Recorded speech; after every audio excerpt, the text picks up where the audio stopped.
Well, hello, and thank you for joining me today on the Don't Give Up podcast by Yadita Span.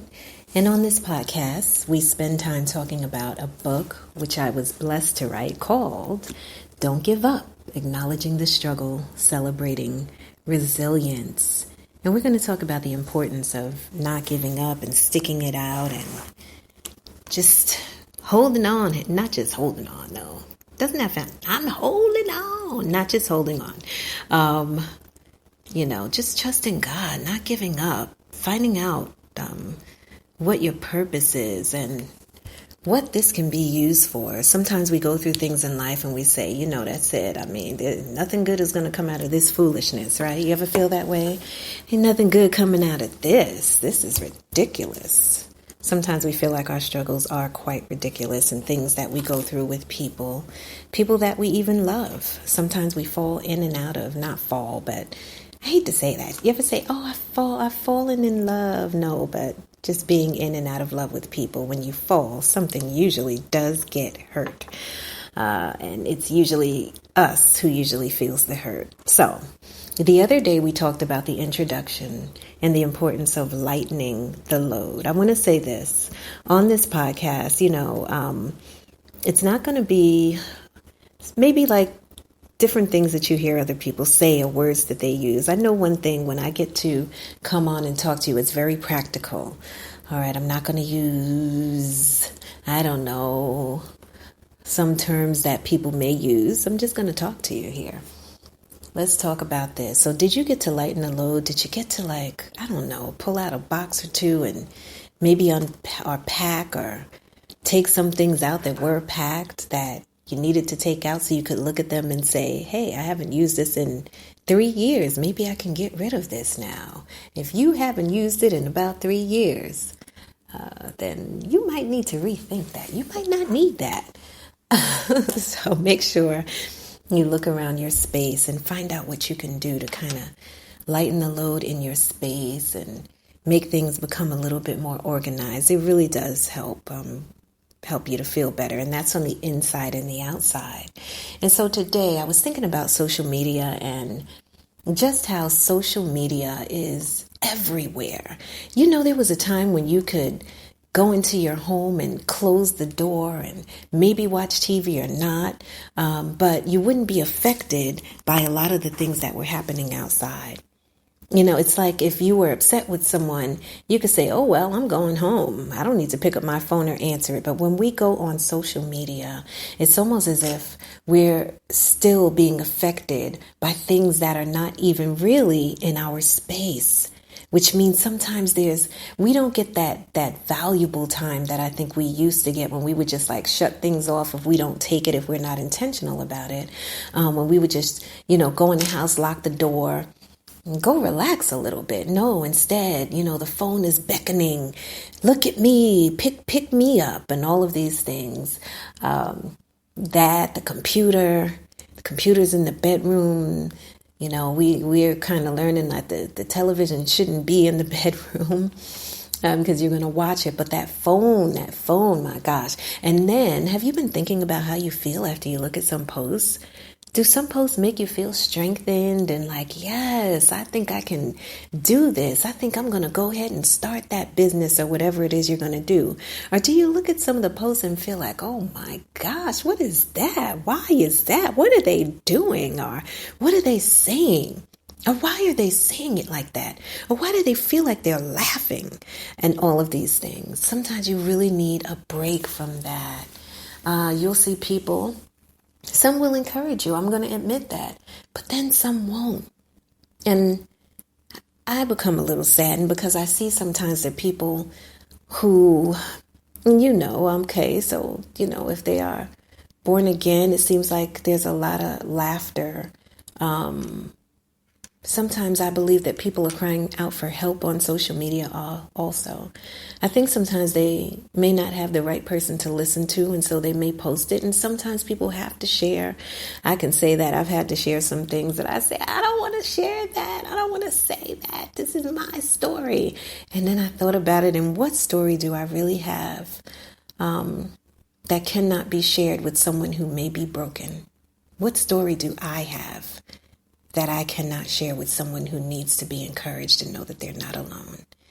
Nothing is that secretive or sacred as far as I'm concerned. People need to hear your story and your testimony and see that they're not struggling alone and that somebody else made it through. And so let's talk about this book. I'm going to look at chapter 1, which is actually Celebrate Your Snapback. And I kind of want to start page 2 kind of far down. And it says this: far too often, I watch people struggle through tragedies while apologizing for expressing tears and heartfelt emotions. Others have put on masks, which cause them to look as if all is well on the outside. Yet deep inside, they are screaming, "See me? Look at me. Hear me and know me for who I am, not for who you want me to be. Not by the color of my skin, the shape of my thighs, hips, lips, or educational stance. Not by the size of my bank account, whether it be great or small. Neither know me by the assumptions, rumors, and misnomers given by others, which attack the essence of my character. Instead, accept me for me. For truthfully, me is all God created me to be. Rest assured, if you can allow yourself the freedom to accept your emotions, whatever they may be, as part of your humanity and not as a sign of weakness, you will be well on your way towards hope and healing. Yes, there is a cry which resonates in the hearts of the broken and misunderstood. The cry is oftentimes the same, regardless of who expresses it, whether male or female, rich or not, educated or not as educated. It is a cry which resides deep in the crevices of a space called misunderstood. So to you I write, hoping if but for a moment you and I can focus, not primarily on the storm, but on the God who shelters, walks with us, and gives us hope and strength in the midst of the storm. Psalm 147:3 reads, He heals the brokenhearted and binds up their wounds. Romans 8:37, No, despite all these things, overwhelming victory is ours through Christ who loved us. Are you brokenhearted? Have you been longing for someone to encourage you and to let you know things will get better? Have you cried until you could cry no more? May you be comforted by the words found in Psalms 30:5, which reads, For his anger lasts only a moment, but his favor lasts a lifetime. Weeping may endure through the night, but joy comes in the morning. I'm going to stop there. So, has that been you? Have you ever been there? And maybe you're not there now.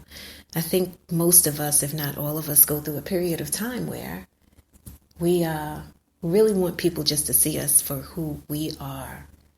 And a time where we want to silence some of the noise that has caused us great pain, made us feel like we should be someone else when all God created us to be is ourselves. We need to learn how to celebrate ourselves. He never did create us so that he could say, well, you two, or you 5, or you 1,000, or whatever it is, I want you all to be the same. Even when you look at twins, one of them has to come out first. So one is still the older and one the younger. And there are still differences with twins. If you look at them good enough, something also in their DNA which says, yes, you're twins, but there's still something different because God still identifies them as an individual. And if he ever meant for all of us to be the same, to walk the same, to look the same, to talk the same, he's God. He could have done that. So why do we or people expect that we should be like them? And if we're not, that means that we are supposed to be outcasts or don't necessarily fit in the clique. God doesn't create cliques. He's for all. When you look at for God so loved the world, that he gave his only begotten Son, that whosoever believeth in him should not perish but have everlasting life. He himself is a God who knows that all of his children are different in this great big world. And if he made us differently, because he did, then never ever feel like you have to be like anyone else, talk like anyone else, walk like anyone else, conduct your business like anyone else. Look at someone else on social media who may be a bit above or past you and say, well, I'm a failure because I'm not where they are. No. That's not what that means. It just means that you have to continue working it out, working on your business, going before God, praying that He give you the proper strategy, that He bless it.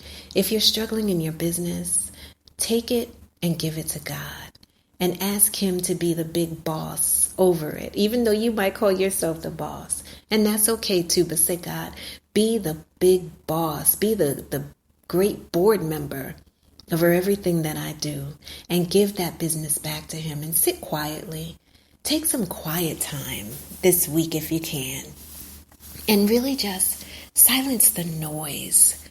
And then even with the podcast, if you're going to silence the noise, the podcast will be here when you come back. I'm pretty sure it will be. And come back and listen after that.